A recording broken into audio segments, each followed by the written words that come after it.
শুধু রাজনীতিকে নয়, অর্থনীতিকেও গণতান্ত্রিক করার পরিকল্পনা নিয়েছে বিএনপি। দলটির স্থায়ী কমিটির সদস্য আমির খসরু মাহমুদ চৌধুরী জানান, দেশের কামার কুমার তাঁতি থেকে শুরু করে প্রত্যেক শ্রেণী পেশার মানুষের জীবনের মান উন্নয়নে চিন্তা করছে বিএনপি।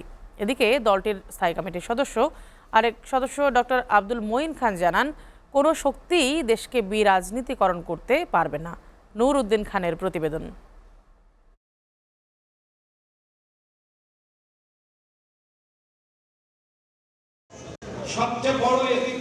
বেগম খালেদা জিয়া স্মরণে জাতীয় প্রেস ক্লাবে আয়োজিত শোক সভায় যোগ দেন দলটির স্থায়ী কমিটির সদস্য আমির খসরু মাহমুদ চৌধুরী।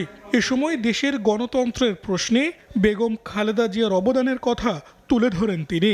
ওনার পুরো জীবনের বাকি সময়টুকু, বৃহৎ সময়টুকু, অধিকাংশ সময় উনি আন্দোলন সংগ্রামের মধ্যে ছিলেন।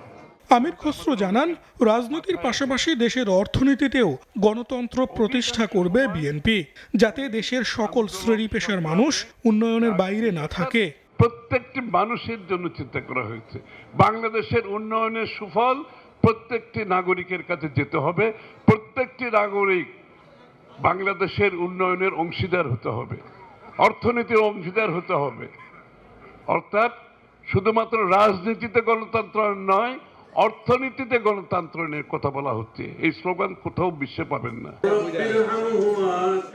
এদিকে ঢাকা রিপোর্টার্স ইউনিটিতে বেগম খালেদা জিয়া স্মরণে দোয়ার আয়োজন করে জাতীয়তাবাদী সমমনা জোট।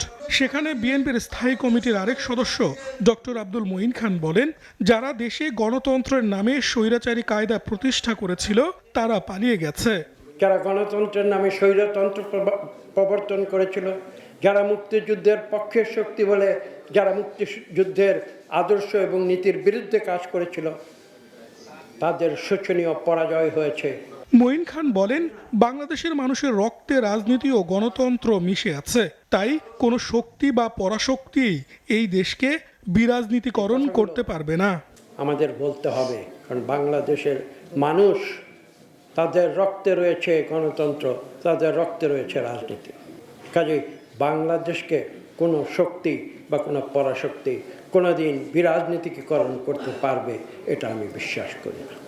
বেগম খালেদা জিয়া আপোষ না করায় দেশে গণতন্ত্র প্রতিষ্ঠার সুযোগ এসেছে বলেও মন্তব্য করেন ডক্টর আব্দুল মঈন খান। গণতন্ত্রের জন্য শুধু সংগ্রাম করেননি, মিথ্যা মামলা হামলা মোকাবেলা করেননি। নূর উদ্দিন খান, এসআরটিভি, ঢাকা।